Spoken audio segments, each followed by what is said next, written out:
It's Laura Eubanks of Design for Serenity with your succulent tip of the day, and I am with Amy and Hannah, and we are in Bonita at a property that I've been coming to for many, many years, and it's just so delightful to see the progress and the growth. I get over here about once a year, so many of you that follow very closely will remember this installation that we did. And I honestly would have to look it up, but I feel like it was at least 4 years ago that we did this. And we haven't made any changes to the installation in 4 years. Just kind of tidied and cleaned, you know. Today, however, we are going to need to make some changes. This Senecio orange puffs and the Euphorbia sticks on fire need resizing. They are overwhelming this installation. So I'm going to show you how to do that. All right, so these are the plants that are giving me hemorrhoids right now. They're just too big for the space. So I'm not sure about the orange puffs. I don't know exactly what I want to do with that because I don't hate this. It's kind of interesting. It's blooming. I might just want to lace it out a little bit. And it's not a decision that I need to make right now. What I'm going to do first, because I know that I want to cut a giant piece of the sticks on fire off and reset it here where we lost a plant. That I know. So stick with where, you know, what feels downstream, what feels good. Do that first, then step back, and all will be revealed.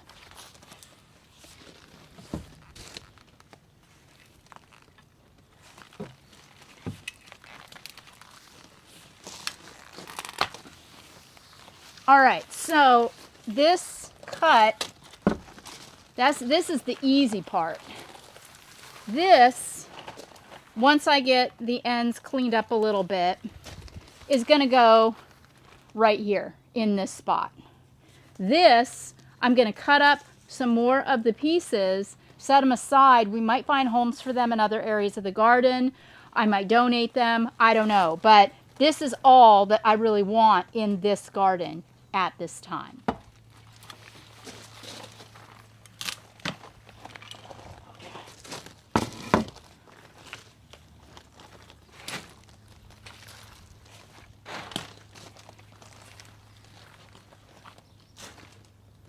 Okay, I feel like, oh, this one's not bad.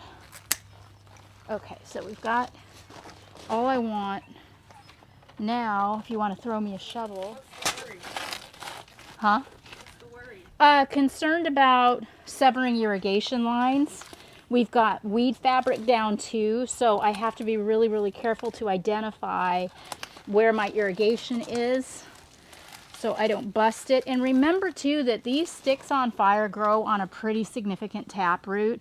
So when you let this go for too long, digging it out is a lot of work.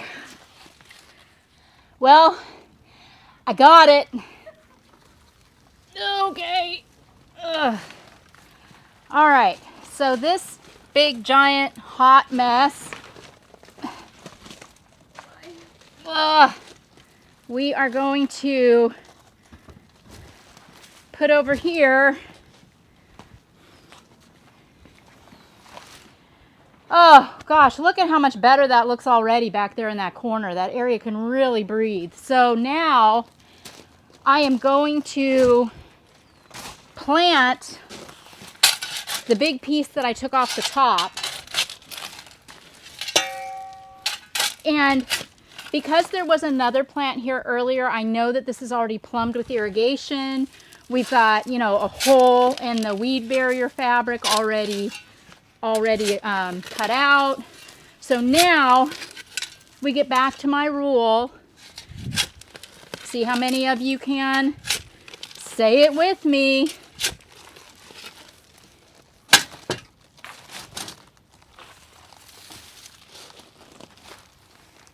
If your succulent stands up,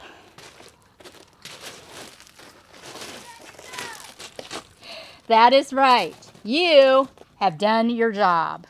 Okay, clearly better, but I'm still not 100% on what I want to do with this. So I'm going to tackle a little bit of the borrowed landscape around it and see if that helps me decide. Turns out we have a beautiful barrel cactus back here that you can't even see. And I feel like this Kalanchoe bracteus is just a lot right here. So I'm gonna dig this out. There's so many other places we can put it. I mean, it's a beautiful plant. I just don't love it right here. And see, that's the beauty of this, you know. If I take this out, and if I feel like, oh no, I made a mistake, I can just put it back in. Remember, succulents are the closest thing to plastic in the plant kingdom. So, pulling out this Kalanchoe, and I think I'm definitely also going to want to move this barrel out because you can't see it anymore, and it's a beaut. It is a beaut. So we'll get that out too while we're in the neighborhood. Boop. Ugh. Over here. Come on, let go. There we go. Toss it over there. Okay. All right, now let's step back and see where we're at. Okay, so turns out that this little barrel cactus, I'm limbing up the roots because I don't want to dig a hole for it and it doesn't matter, so that's why I'm doing it. This little barrel cactus is going to be perfect back there in the corner where this giant sticks on fire was, because if you look, we have two in the landscape right now, basically at the corners. So this will make the pinnacle of the triangle. We need something low to fill in the space, but we don't need anything tall. So, oh my gosh, you guys, this is so heavy. I got it. Okay, so what I'm gonna do is I'm just gonna slide, make a little hammock in the dirt, and then just plant the barrel. All right, she's spinning the wrong way, so just take your handy dandy multi-tool, get under it, and get it the way you want it. It's such a cute shape. It's like a pin cushion.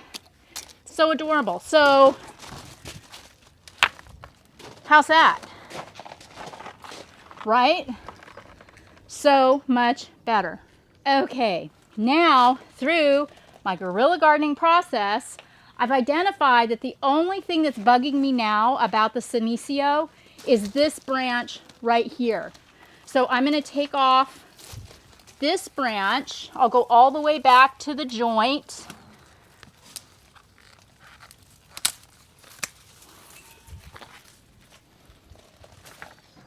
Opening up those Aeonium silks. Now the silk is not a Zwartkopf. Silks aren't quite as black. They're more of a purple, and they tend to not go dormant as violently as Zwartkopf does. So if you can get Aeonium silk, I recommend those over the Zwartkopf, unless you're just looking for a really, really deep, luscious black color in your garden, which is obviously something you would be looking for. So anywho, I digress. This has been Laura Eubanks of Design for Serenity with Guerrilla Gardening in Bonita, and your succulent tip of the day.